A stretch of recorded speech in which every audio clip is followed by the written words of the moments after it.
Welcome to Perspectives, the vodcast of the American Mental Health Counselors Association with the National President and Interim CEO/ED, Dr. Beverly Smith. This vodcast will bring to you the perspectives of clinical mental health counseling as it pertains to ethics, public policy and legislation, multiculturalism and social justice, as well as leadership and advocacy. This vodcast will feature experts in the clinical mental health counseling field to enhance the work of clinical professionals and to inform the public. The American Mental Health Counselors Association advocates for over 130,000 licensed clinical mental health counselors in the United States who are licensed to assess, diagnose, and treat mental disorders. We are the only organization working exclusively for clinical mental health counselors.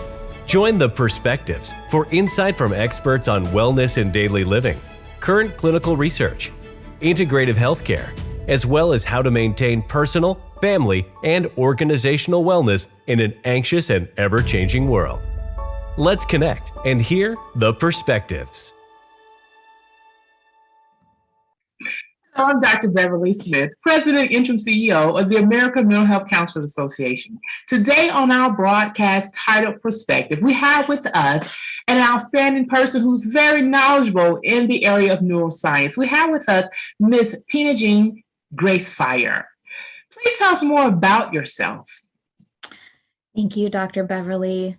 I am so excited to be here with you today because over the year, as I've gotten to know you a little bit and as we've worked together, I've really developed a very genuine respect for the way that you have been trying to literally lead from the back of the pack, essentially try to support AMHCA and its development as much as you have been, and also be very open and interested and receptive to feedback and to being very cooperative with the membership. So I just wanted to say that first. Thank you for inviting me to this conversation. And it's really fascinating for me to actually have this talk because I have kind of come full circle back to my identity as a mental health clinician. I went to the University of South Florida for my master's in mental health and rehabilitation. And my first early internship job was actually working with legally mandated clientele at a substance abuse and alcohol recovery center. And let me tell you right out the gate, getting thrown right into the deep end, it was a really informative and educational experience. And one of the things that came out of that was how many people who came for treatment had a history of traumatic brain injury, of illness, of post-traumatic stress, of, like a lot of them were veterans. Many of them came from just really sort of maybe unstable backgrounds or home environments, a lot of food insecurity, financial insecurity. And I started to ask questions around how do the cognitive strategies that I'm trying to give them, how does that actually play into their capacity to retain and implement them in practical ways when I'm literally looking at environmental instability, oppression, and also brain injury, right, in a lot of ways. And so I was like, there's got to be some other elements to consider here besides, listen, I'm a talker. I really do enjoy talking about stuff. I'm a very analytical person. I'm a verbally analytical person. So going into talk therapy was kind of a natural track for me. But I'm also inquisitive and I really want to understand why something does or doesn't work for people, right? And the analytics. And so I was like, well, how... if I can give you the most brilliant cognitive analysis and strategies ever, but if you can't really use it because you've got brain injury or you've got other traumatic things happening or other illnesses or other environmental factors, what am I supposed to do to help you then? Like, if that's my toolbox, what do I do after that? And so my second internship job happened to be a placement in a clinic that was just introducing brain mapping and neurofeedback or neuromodulation as an intervention. So it was a little bit of a lucky placement, right? Because I will be quite honest, I very much envisioned my career in mental health as being very kind of artsy, full of glitter stickers and affirmations and, just like very squishy and not much less sciencey, right? But being a naturally inquisitive analytical person, I had a lot of questions that some of my education wasn't really answering. And so as I started to do my internship and I started to learn how to look at brain maps, how to understand essentially some of the basics of brain function, I started to realize you really can't separate out mind and brain. A lot of emotions can be driven by physiological factors and experiences that, you can't separate your historical medical history, your historical medical health record, essentially, from, what you're experiencing today.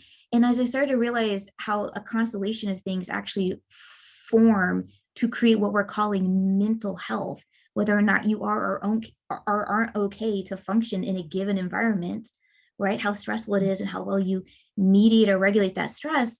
I started to realize that I couldn't actually see myself doing mental health without having some of these other additional tools.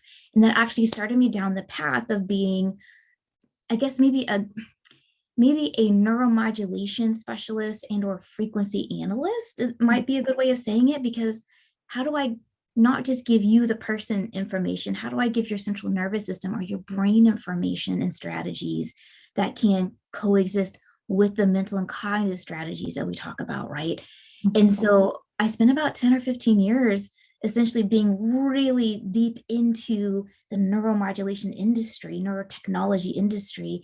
And then a handful of years ago, Eric Beeson, one of the previous AMHCA presidents, who had also has some experience in the neurofeedback neuromodulation industry, had asked me to be part of the Neuroscience Taskforce that he was forming with Tom Field and Michelle Gostin and Sumo and a handful of other lovely individuals.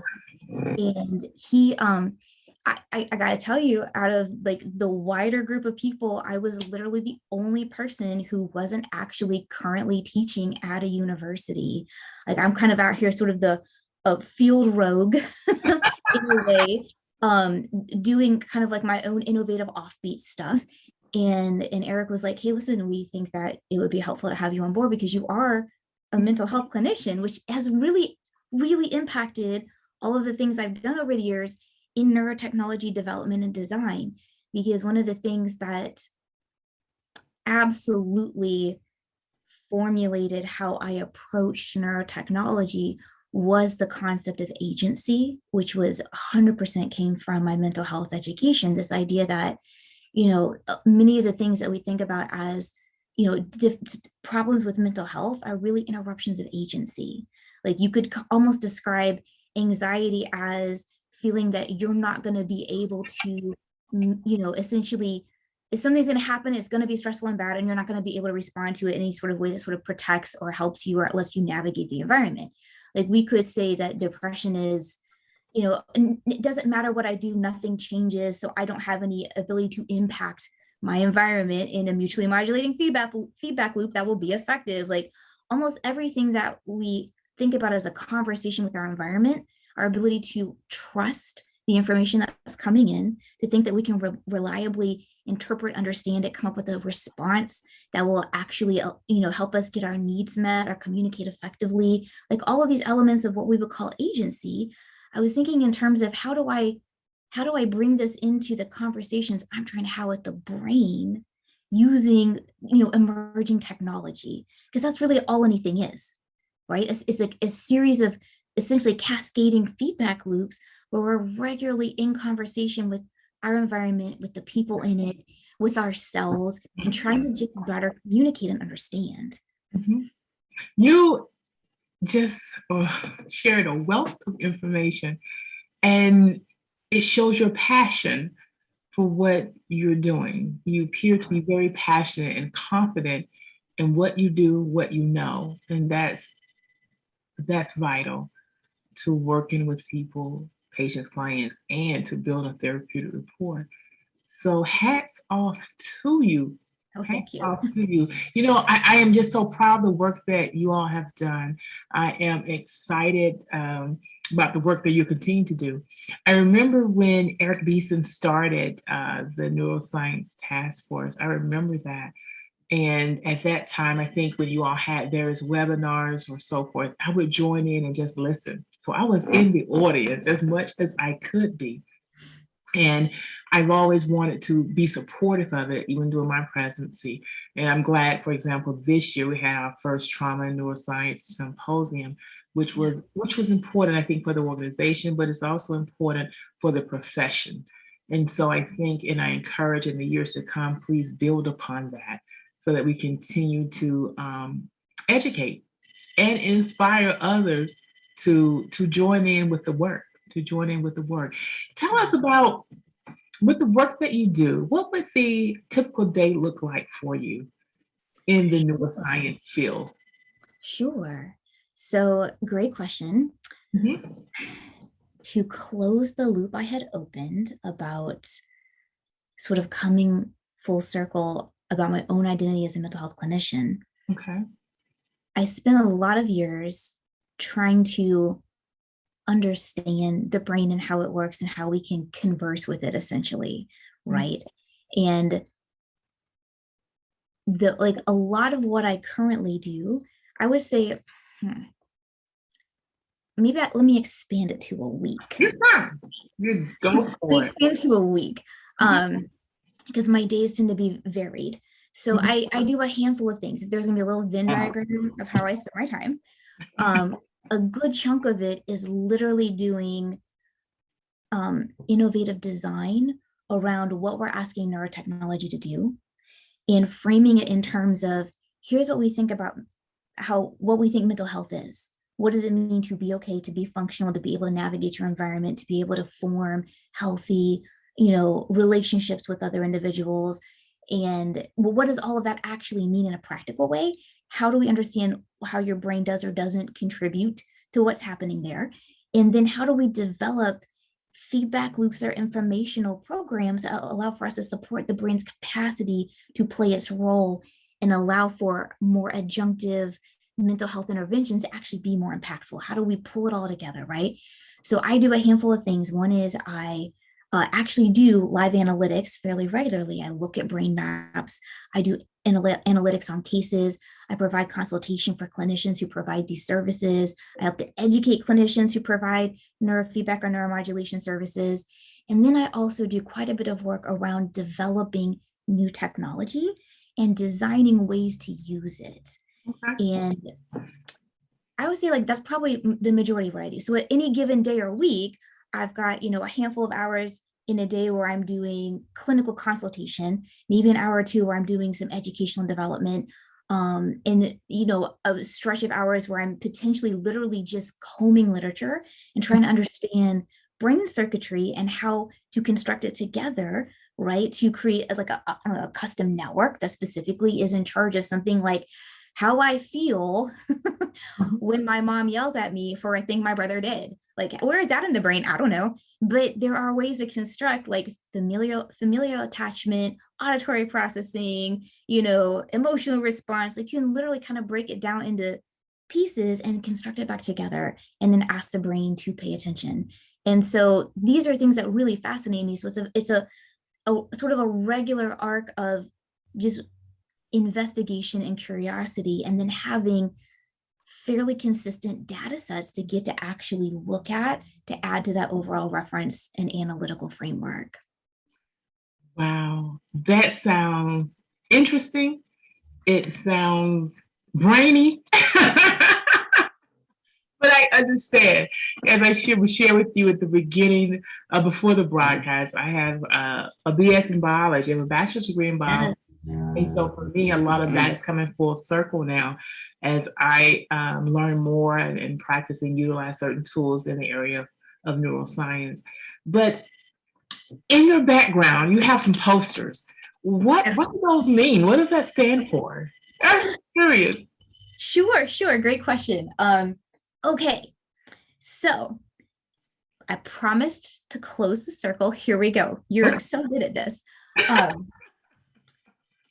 So a lot of my intentions the last handful of years has been to help to create educational resources and neurotechnology resources that are more affordable and more accessible to people who don't have 15 years of background doing this, right? How do we give things to people that they could potentially use every day?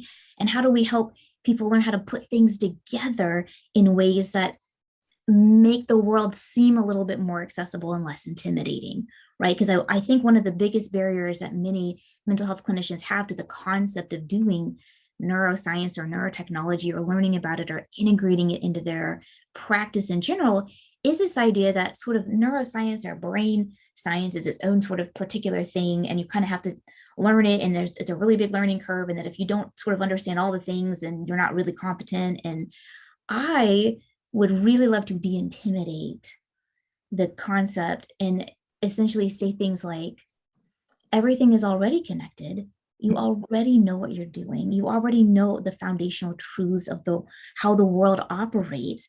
All we've got to do is put a few pieces together for you in ways that make sense. And one of the ways that we talk about this is how essentially all information in the world is kind of a frequency spectrum. The color spectrum is frequencies of information. The sound spectrum is frequencies of information.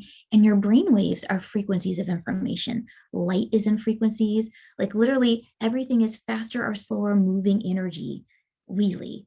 And so lower, deeper sounds and, higher pitch sounds carry different information. So when the tonality of our language changes, it carries different information. And so mental health clinicians are often very keyed into a lot more of that subtle information that people put out, and they don't even think about like the sophistication with which they're integrating all that in and getting clinical impressions, and is modulating maybe how they interact in a session or how they interact in an intake, right? And so all that subtle information, if we make it a little bit more explicit, right? And we say, hey, your brain actually responds to colors in different ways. Faster or slower frequencies of light waves and color actually stimulate your brain in different ways. Your brain waves will increase or decrease sometimes in response to sound pitches and light and color. One of the ways we can literally think about mood regulation is by changing the light, color in the environment and the type of music you're listening to. So people probably have different playlists for study music versus, chill music versus Netflix and chill music. Like we all have different ideas about like how environmentally we can shift our state. And so when we talk about brains, we will often talk about brain states, the degree to which you are engaged or not as engaged with your environment. And we'll talk about how sometimes it's difficult for people to get more engaged, to focus, to be attentive. Oh, I have brain fog. I can't concentrate on things. Things are happening. I can't pull it together. I can't remember stuff. So we talk about how sometimes it's harder for people to engage. And then we'll talk about how sometimes it's hard for them to disengage.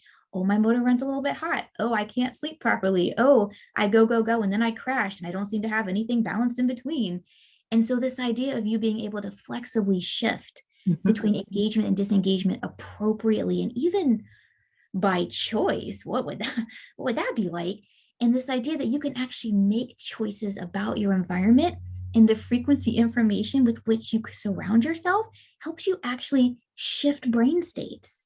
And those are simple things people can do, right? Making some of those environmental choices that help you with that. So yeah, I do fancy neurotechnology brain state shift stuff, but literally everything is connected information on just more or less sophisticated scales. And just making that more explicit and available and part of the discussion. Like, how do you self-soothe? A lot of people are like, well, a hot cup of tea. Why does that work?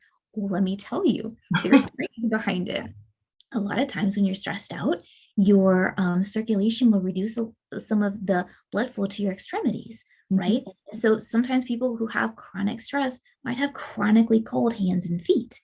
And so one of the old classic let's call it biofeedback. One of the old classic biofeedback approaches, which is still used today, is hand warming. You hold a little temperature sensor in your hand, and as you relax, you can literally see your hand temperature increase, right?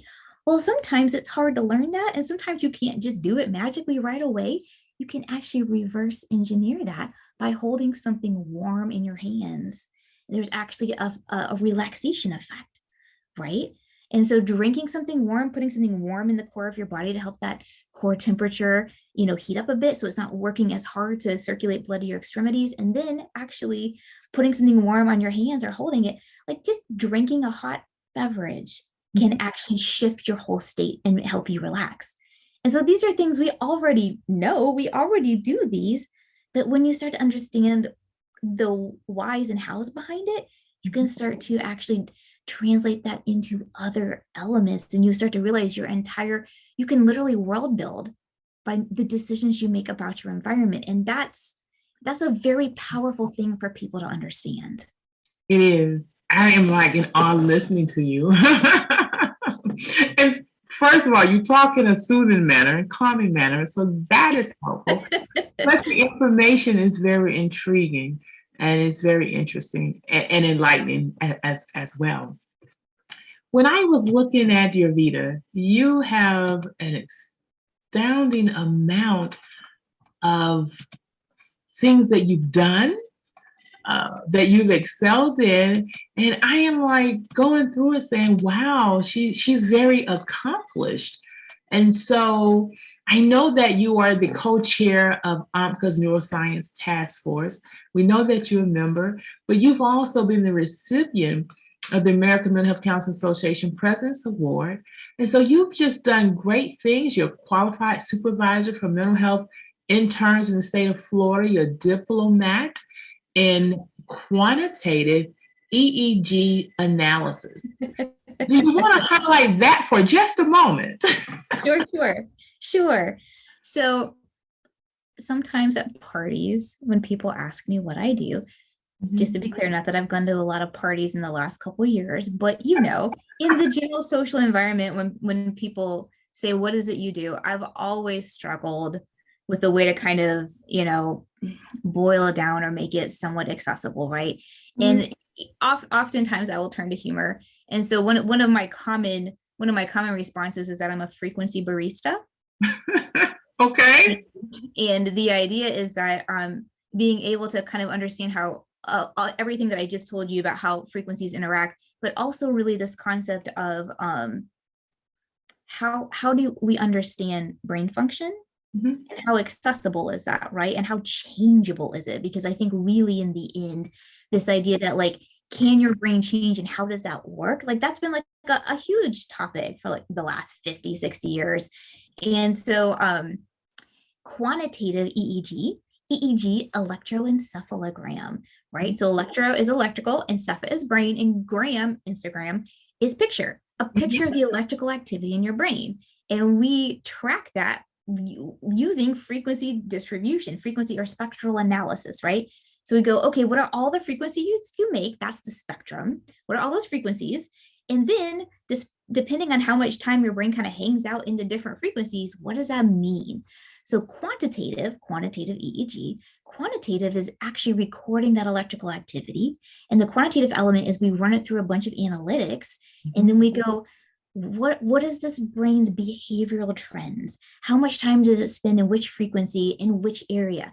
Is that typical? Does that make sense?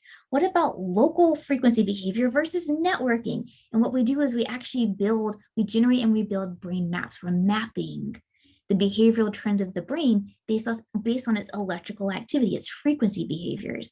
And so quantitative EEG analysis is essentially kind of understanding, it's a way of looking at the brain that gives us different insights, because things like fMRI, SPECT, CAT scans, a lot of those are very metabolically based, like we're tracking metabolic variables.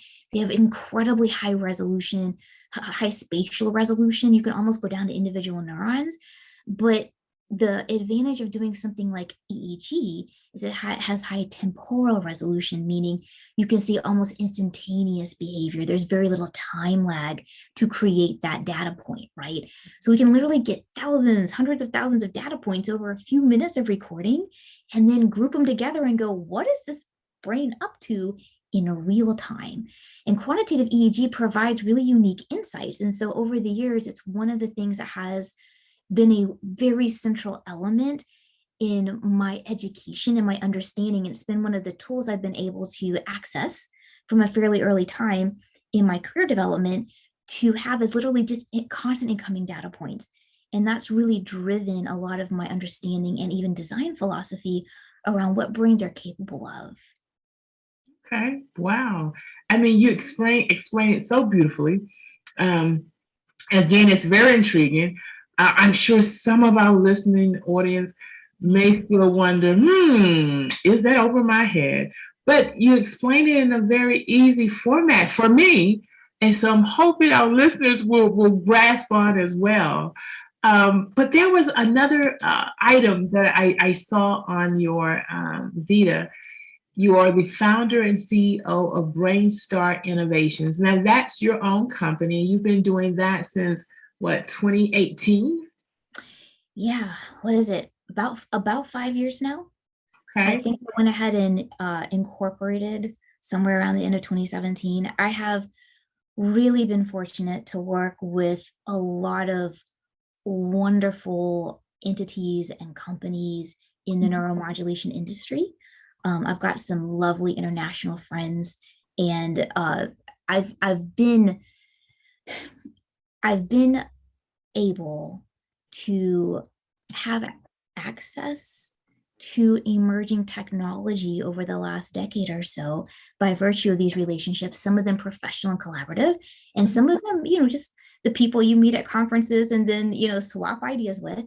And at some point, I decided I wanted to be a little bit more independent because let's say when I formed that company, I called it Operation Get Paid to Do What I Want. Because a lot of my early focus, my first 7 years in the industry, I ran a clinic. I was a clinical director, and I mean, it was easily 70-hour weeks, just, trying to manage a lot of that complex clinical care using a bunch of, integrating a lot of neurotechnology together with more traditional treatment options. I loved it. It was great. But as I begin to pull more things together, I really wanted to be able to replicate and share information about a lot of this sort of innovative and seminal work I was doing in the clinic. So my next little stage was a ton of education. I worked with the Biofeedback Certification International Alliance to create to help I created some certification courses that help to educate about neuromodulation, neurofeedback. I created certification courses to help people be certified to teach certification courses. The Global Neurofeedback Initiative was one of the things that I was, fortunate to team up with Stress Therapy Solutions, an ongoing sort of educational entity in the field of neuromodulation. And I spent a lot of time doing education, and that was also really lovely. And then at some point I realized I kind of wanted to spend more of my time doing development and design. Because as I was doing clinical work and then doing educational work, I realized one of my strengths was constantly having ideas all the time about new things that we could do. And then only having a small fraction of my time available to really work on that. So Brainstar Innovations is my consulting and design company where I'm able to focus a good bit of my time on what I told you about earlier, which is genuinely coming up with new clinical applications for emerging neurotechnology. Awesome. It's just awesome, fascinating. I could listen to you for hours talk about this. Now, one other thing on your Vita, I noticed a presentation that you did in reference to our immune system and mental health. Can you just give us some highlights in reference to that? Sure. So one of the things that's been very helpful for me to understand is how the mind and brain are not separate from the body. Correct. And the entire central nervous system. I think sometimes when we think, mental or even, neural, we get like a little bit stuck right above the cheekbones, right? And we kind of forget that you've got that entire spine that's the electrical circuit board of your body. And that, all those peripheral elements, like all the cellular level, because, and you got to remember, every cell in your body emanates an electrical field and uses electrical signaling to send information back and forth. Like your whole body is an electrical grid, right? And so, anything that you would do in the brain area would be reliant on the rest of the body's capacity to provide the resources to activate for the task you're asking that brain to do. And so when we think about the things that physically impact bodies, when we think about illness and injury and ongoing inflammatory process in the ways that because sometimes we forget about sort of the long-term impacts and changes literally on almost a genetic and DNA level that happen when you introduce viral and bacterial and other little tiny elements into your biofield, right? These can change the patterning of your body. They can change how your brain functions. They can change how everything works. And so as mental health clinicians, I think it's critical for us to not just think about brain, but also to think about body. And it was really, the conversation I think has also really become part of the wider discourse now, especially that we're having discussions around long COVID. And we've been having essentially post-viral syndrome issues since forever. There's been just a sort of a wider community discussion, medical community, mental health community about, especially in maybe I would even say like in our country, there's a wider discussion around the limitations of our medical system, the sort of the lack of access and maybe even accuracy in some of the diagnostic frameworks, and just how are we meeting the needs of people who have genuine medical concerns, and the fact that like their mental health is not separate from their medical health. And this has been such a huge thing. And as we're seeing sort of this, as the pandemic has been evolving, as more and more people have been experiencing the long-term impacts of having a fairly severe viral infection, they've been seeing how it impacts, not just their physical well-being, but also their mental and emotional well-being. I think we're having a much wider conversation. So mental health therapists are needing to be more cognizant that people walking in their doors with mental health problems, actually, like, you need to be having a wider conversation around what's happened to them that now has caused their anxiety, depression, brain fog, like what, you can't just assume, well, I have complex grief. And so like, my family members had COVID, 2 of them died. I'm not okay. Things are happening. We kind of tend to go for sort of that emotional, cognitive, and social element. Like, well, yeah, of course you're depressed for 9 months because you had like close family members die. Like that makes absolute sense. It does make absolute sense, but it's also typically not the whole story because they also had COVID. They also weren't okay, and so they're also having long-term mitochondrial dysfunction, ongoing inflammatory, problems like that are undiagnosed potentially or unexamined because they don't have access. Maybe they don't even have so there are so many elements that sometimes when you do think about it, it's really intimidating and overwhelming. Of course. And so nobody is expecting mental health clinicians to just have all of that competency, but what we can do is we can start asking better questions. We can add some additional items to our intakes. At the very minimum, we could say, in the last couple of years, what was your experience with COVID-19? Your environment personally, how did you feel it impacted you? Did you have, because COVID-19 is not the only thing people get. There's lots of stuff that happens to you medically and infectiously that can impact you. And so asking questions around when was the last time that you took antibiotics? What was it for? Like, how have you been since that time that you had strep throat? Oh, you've got intermittent sinus infections. Oh, that's a thing, because where your sinuses are, right next to your brain. Oh, your kid has ear infections and suddenly they developed OCD. Oh, where your ears are, right next to your brain. Oh, you've got strep throat and then suddenly you had like severe anxiety. Guess where your throat is? You know where I'm going with this. And so like there were things that happened that we just sort of think as, oh, the symptoms went away and now I'm fine.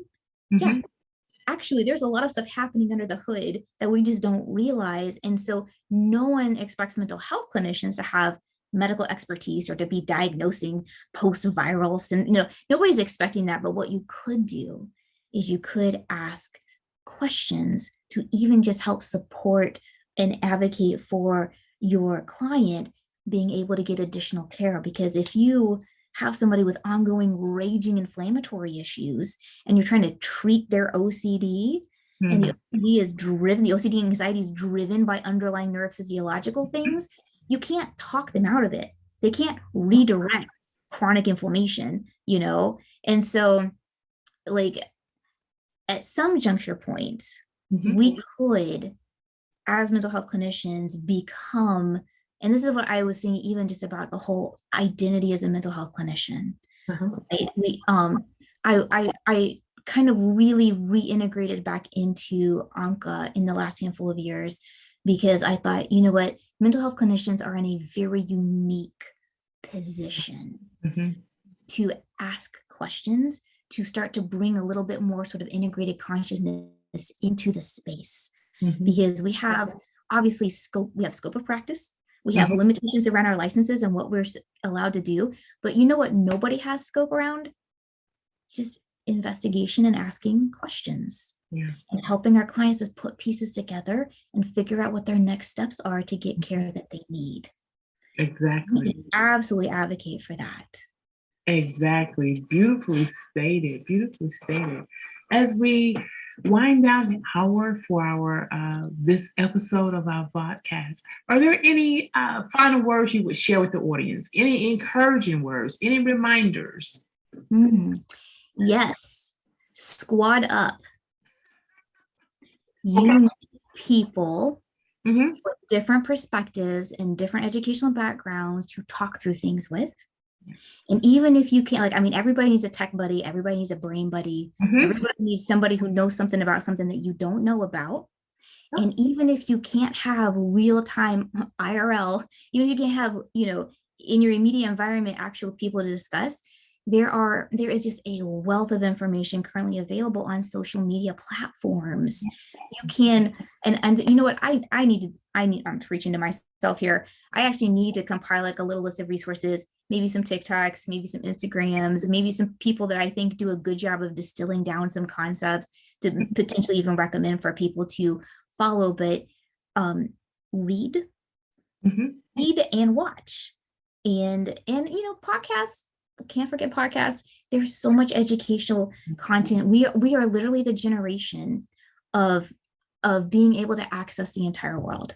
There's so much available to us.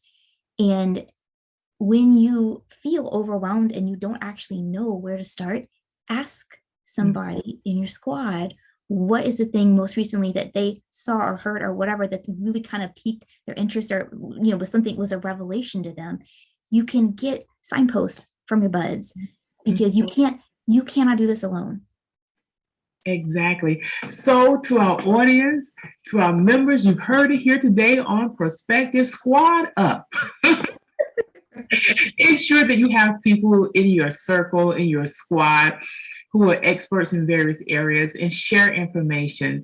And that's just another aspect for me of diversity, equity, and inclusion, but from different lenses. So again, squad up. Thank you for that word today. Thank you, Gracefire, for joining Perspectives. Hopefully we'll have you back soon. I definitely appreciate you spending time with us today. Thank you. Thank you for having me. And thanks to our audience for joining this episode of Perspectives. Thank you for joining the American Mental Health Counselors Association podcast with President and Interim CEO/ED, Dr. Beverly Smith. We hope you will join us for the next episode to connect and hear the perspectives from experts and the organization that exclusively represent clinical mental health counselors. Be well.